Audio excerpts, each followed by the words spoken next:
Então, nessa terceira aula do segundo módulo, nós iremos trabalhar a análise dos resultados e a conclusão. A análise dos resultados é um campo extremamente importante. Você pode dizer, Nayara, mas você está falando que tudo é importante. Sim, mas a análise dos resultados é o que vai diferir a sua pesquisa de todas as outras, porque os seus resultados, eles são únicos. Nenhum pesquisador conseguirá obter os mesmos resultados que você, se aplicar em outros lugares, em outras empresas. Então ele é único, ele é autêntico, ele representa a significância da sua pesquisa. Então, na análise dos resultados, neste momento, você irá descrever aquilo que você conseguiu obter como fonte de dados. Então, primeiro, você vai ter que organizar os seus dados. Tudo aquilo que você encontrou, tudo aquilo que você buscou. Então, nós temos o Excel, que ajuda a montar gráficos, nós temos softwares que ajudam a fazer análise de conteúdo, se a sua pesquisa é análise de conteúdo. Então, nós temos uma infinidade de ferramentas que você deve buscar utilizar. Eu participei de uma banca em que um aluno ele fez uma análise de conteúdo, de como os influenciadores conseguem aí, prospectar as marcas. Só que ele não utilizou nenhum software. E nós temos softwares para que você possa fazer análise de conteúdo. E entre milhões e milhões de comentários, por exemplo, no YouTube, buscar aqueles convergentes e divergentes. Quando você faz à mão, você não consegue com tanta eficiência e eficácia capturar todos os resultados possíveis. Então busque ferramentas, busque softwares, busque ferramentas como Excel, para que você consiga fazer uma análise de resultados adequada. Então a análise de resultados definirá também a relevância da sua pesquisa, porque é a partir dela que você vai mostrar, olha o que eu consegui com a minha pesquisa, olha o que os resultados apontam, olha que novos direcionamentos meus resultados apontam para este tema em estudo. E principais passos para que você consiga fazer essa análise de resultados, vamos dividir em etapas. A primeira etapa é separar as informações coletadas. Muitas pessoas utilizam também gravações e aí começa a transcrever, né? Fica horas e horas transcrevendo. Então você vai ter que organizar essas informações. Lembrando que pesquisa na internet software. Nós temos muitos softwares que podem te ajudar a fazer isso de forma mais rápida. Segundo, proceda à análise de forma concisa e coerente. Busque proximidade entre respostas, entre resultados, faça confronto. Aqui, por mais que você utilize suas palavras, você pode pegar e confrontar com a teoria. Exemplo, Dolabella falou que ser empreendedor é ser uma pessoa visionária. Então, se uma das respostas, se um dos itens do seu questionário apresentava que ser empreendedor é ser uma pessoa visionária, você vai e faz a convergência. Olha, os entrevistados apontaram que uma das características de um empreendedor é ser visionário, conforme também atesta Dolabella, tal. Então faça esse contraste, porque também você traz esse conhecimento de conteúdo, esse embasamento teórico, que é importante. Fazer esse contraste com os autores. Um diferencial é também confrontar esses aspectos teóricos, como eu acabei de falar, né? Quadros. Aqui você deve também utilizar quadros nítidos, né?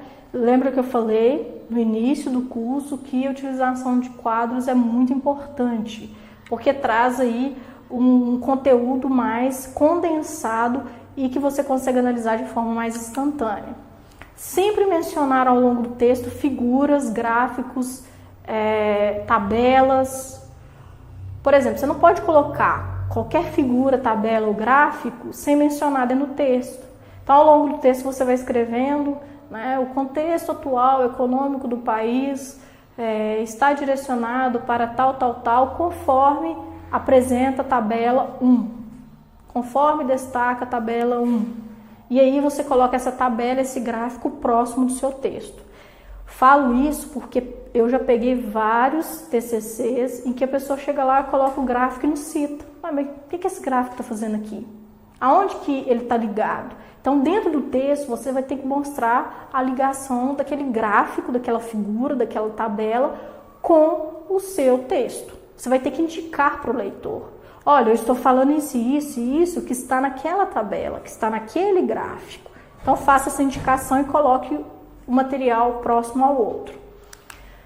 Quando gráfico, tabela ou figura é de autoria, deve-se utilizar referência, fonte, a autora ou autor 2018 ou elaborado pelo autor, elaborado pela autora 2018. Também parece ser uma coisa boa, mas é muito comum pegar material em que os alunos colocam: o gráfico foi criado por mim, então não preciso citar que ele foi criado por mim. Tem que citar. Lembra também que você tem que colocar títulos. Não pode colocar o gráfico fora da norma da BNT. Então, os gráficos, eles são ilustrações gráficas, né? Importante para analisar os resultados. Não se esqueça de legenda, título e fonte. São coisas importantes que vai mostrar para o seu leitor o que essa cor azul representa nesse gráfico. Renda familiar de 1 a 2 salários mínimos. Então você tem que ter legenda, porque senão o leitor vai falar: mas essas cores aqui eu não sei o que representa. Se você vai imprimir preto e branco, tente utilizar padrões diferentes. Eu vou mostrar um exemplo que eu utilizei, que nos meus gráficos foram preto e branco. Mas eu coloquei linha cheia e linha pontilhada, para mostrar a diferença de uma linha com a outra. Se você vai imprimir colorido, imprima de forma nítida e com cores diferentes.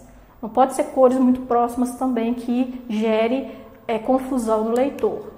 Então, o tipo do gráfico depende da sua análise.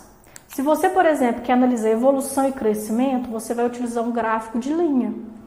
Se você quer fazer uma análise de proporção, geralmente a gente utiliza o gráfico de pizza, né, que vai mostrar a proporção de um dado em relação ao todo. Então, exemplo, eu trago aqui 2 exemplos, veja na tela. Nós temos aqui 2 tipos de gráfico, um em pizza, outro em formato de histograma. Os 2 gráficos estão errados. Primeiro, não tem título, não tem fonte, e a legenda não representa nada. Se eu pegar um gráfico desse, eu não sei o que é A, B, C, D e E. Segundo, no gráfico à direita, desse gráfico em formato de histograma, utilizou-se a mesma cor para todos os dados. Então, você deve buscar, por mais que sejam gráficos em barras, diversificar as cores e mostrar para o leitor o que o vértice, né, o que a abscissa relaciona-se, o que é A, B, C, D, F, G, o que é esse número 0, 5, 18, o que ele representa. Então, coloque legenda, seja claro. Outro erro comum: eu estou trabalhando com gráfico na análise dos dados, aí chega uma pergunta, todo mundo responde sim, aí eu vou lá e coloco um gráfico assim, desse jeito. Errado. Você vai descrever no seu texto: olha, 100% das pessoas têm casa própria. Por quê? Eu não preciso colocar um gráfico que deu 100%. Um gráfico é para ilustrar. Se deu 100%, você não vai mostrar proporção de nada. Já é 100%, a totalidade. Então, novamente, isso também acontece nos TCCs. Você não precisa colocar gráfico em tudo. Você vai colocar gráfico em aquilo que mostra proporções diferentes. Então, um gráfico que seria adequado. Veja que esse tem título, tem legenda, mas ele não tem referência.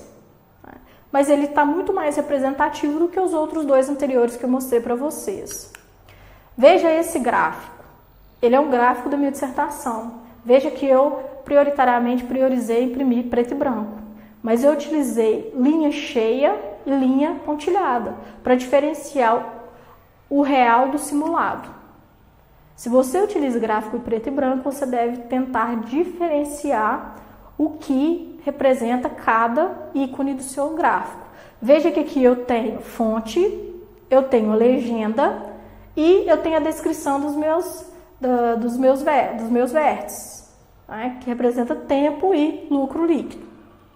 Então, faça isso para que o leitor entenda claramente o seu gráfico. Então, a diferença de análise dos resultados com a conclusão é que a análise deve ser detalhada. Você sempre deve detalhar muito bem os seus resultados. Outra coisa que é importante citar: em um gráfico de proporção, você não vai colocar o gráfico lá e vai falar cada percentual, porque o leitor já está vendo. O que você tem que escrever naquele gráfico? Você vai descrever o maior percentual, o menor percentual, a maior proporção. Por exemplo, percebe-se que 50% dos respondentes avaliam como positivo o projeto pedagógico e somente 1% avalia como negativo. Você não precisa escrever o que está no gráfico, o percentual. Você vai analisar o maior e o menor. Então, você vai fazer uma análise detalhada, específica e confrontando sempre também com autores, porque é importante. A conclusão, ela já vai ser mais generalista.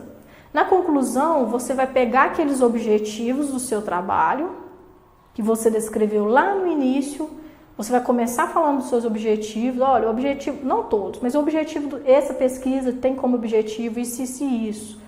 E aí você vai trazer as principais respostas para esse objetivo, de forma generalista, porque detalhada você já fez na sua análise de resultados. E na conclusão, deve no primeiro parágrafo, como eu disse, apontar esse objetivo geral e tentar responder com os desdobramentos de forma geral. Na conclusão, não é preciso citar autores. Aqui o texto é livre, o texto é seu. Na análise de resultados é bom confrontar. Na conclusão você faz esse desfecho, você pega o objetivo, tenta respondê-lo, responder o problema de sua pesquisa, apontar os principais resultados mais relevantes e no final você faz sugestões de pesquisa futura. Naira, mas eu não tenho nenhuma sugestão. Tem. Toda pesquisa tem viés, tem indicação de pesquisa futura. Ninguém consegue responder tudo. Então, você deixa claro para o seu leitor, olha, se você quer continuar pesquisando sobre o tema, você pode pesquisar isso, isso e isso. Então, você deixa claro para ele o que ele pode fazer a partir da sua pesquisa. Certo?